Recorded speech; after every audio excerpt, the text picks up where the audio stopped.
সরকার এসছেন একটা নির্বাচন দেওয়ার জন্য, কিংস পার্টি করার জন্য আসেন নাই। বাংলাদেশের আন্দোলন যত বলেন সমস্ত আন্দোলনের পুরোটা ছিল ছাত্র সমাজ। 52 সালে সমস্ত রাজনৈতিক দলগুলো যখন 144 ধারা ভঙ্গ না করার পক্ষে রায় দিয়েছে, ছাত্ররা কিন্তু 144 ধারা ভঙ্গ করার পক্ষে রায় দিয়ে মাঠে নেমেছে। আমরা ঐতিহাসিক ভাষা আন্দোলন হয়েছে, 62 আন্দোলন বলেন, 69 আন্দোলন বলেন, এমনকি 90 যে আন্দোলনটা ছাত্ররা যখন একত্রিত হয়েছে তখন এর সাথে পতন হয়েছে।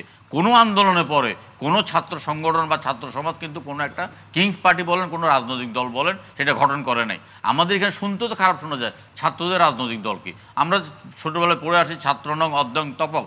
ছাত্রদের মানে লেখাপড়াটা হলো যে তাদের তপস্যা, তারা সেই তপস্যাটা শেষ করে এসে তাদের পছন্দনীয় রাজনৈতিক দল আছে। রাজনীতি তো একটা তপস্যা না, রাজনীতি একটা ছাত্রদের জন্য রাজনীতি একটা তপস্যা হতে পারে না। ছাত্রদের জন্য ছাত্র রাজনীতি একটা তপস্যা হতে পারে, ছাত্রদের জন্য জাতীয় রাজনীতি একটা তপস্যা না। যে কারণে ডক্টর ইউনূস সাহেব আনকল ফর বলছেন যে আপনার ভোটারদের বয়স 18 বছর থেকে 17 বছর করতে হবে, আপনার নির্বাচনে দাঁড়ানোর জন্য যে 25 বছর বয়স সেটাকে 21 বছর করতে হবে। এটা শুধু ওনার ওনার কিংস পার্টিকে লক্ষ্য করে কাজগুলো করছেন। এগুলো আমাদের বুঝতে কোনো হয় নাই। আমরা 50 বছর উপরে রাজনীতি করেছি, রাজনীতি আমাদের জীবন এবং মরণ। মানে সেলিম ভাই, আমার কথাটা হলো আপনার আলোচনার সূত্র ধরে এই সরকারের পক্ষ থেকে নির্বাচন বা সংস্কারের প্রশ্নে বা আগামী দিনের বাংলাদেশের রাজনীতি কিংবা সার্বিক রাজনৈতিক প্রেক্ষাপট কেমন হবে সেটি যা বোঝার আপনারা বুঝেছেন, আমরা বুঝে ফেলেছি। আর কোনো বোঝার কিছু নাই? না, বোঝার কিছু নাই। এখন শুধু সামনে আমরা কি দেখব?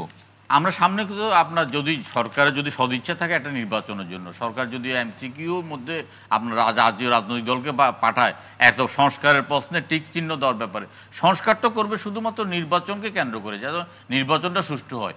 এরপরে যে সরকারের চলমান প্রক্রিয়া, এটা কিয়ামত পর্যন্ত সংস্কার হতে হবে। এই 7 মাসের মধ্যে বর্তমান সরকার তার কোনো মন্ত্রণালয়ের কোনো সংস্কার করতে পারে নাই।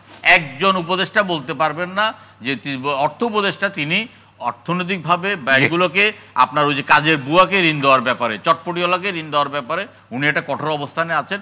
ব্যাংকিং খাতে লুটপাটটা বন্ধ করেছেন, কিন্তু অন্যান্য যে মন্ত্রণালয়গুলো আছে সেই মন্ত্রণালয়গুলো কিন্তু দৃশ্যমান নয়। সুতরাং আমরা মনে করি যে সরকারের প্রধান এবং একমাত্র কাজ হওয়া দরকার একটা নির্বাচন কন্ট্রাক্ট করা, একটা নির্বাচন দিয়ে নির্বাচিত সরকারের হাতে ক্ষমতা অর্পণ করা। কিংস পার্টি করতে চাওয়া বা করতে চাওয়া, কারণ ডক্টর ইউনূস সাহেবের কাছে কিন্তু দুটো উদাহরণ আছে।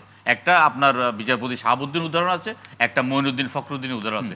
বিচারপতি শাহাবুদ্দিন আমাদের কাছে নমস্য ব্যক্তি, আর মঈনুদ্দিন ফখরুদ্দিনরা কিন্তু আপনার জুমার নামাজ পড়তে যায় না, জানাজার নামাজ পড়তে গেলেও কিন্তু তারা কিন্তু হেনস্থ হচ্ছে, তারা কিন্তু ঘরের মধ্যে বন্দী হয়ে থাকছে। আমরা ডক্টর ইউনূস সাহেবের মতো বিশাল ব্যক্তিত্ব নিকট আশা প্রকাশ করছি তিনি ডাইনে বামে না তাকিয়ে একটা সুষ্ঠু নির্বাচনের জন্য ছোট প্যাকেজ, কোনো প্যাকেজের মধ্যে না গিয়ে ওই নির্বাচনী প্যাকেজটাই উনি একটা মানে উনি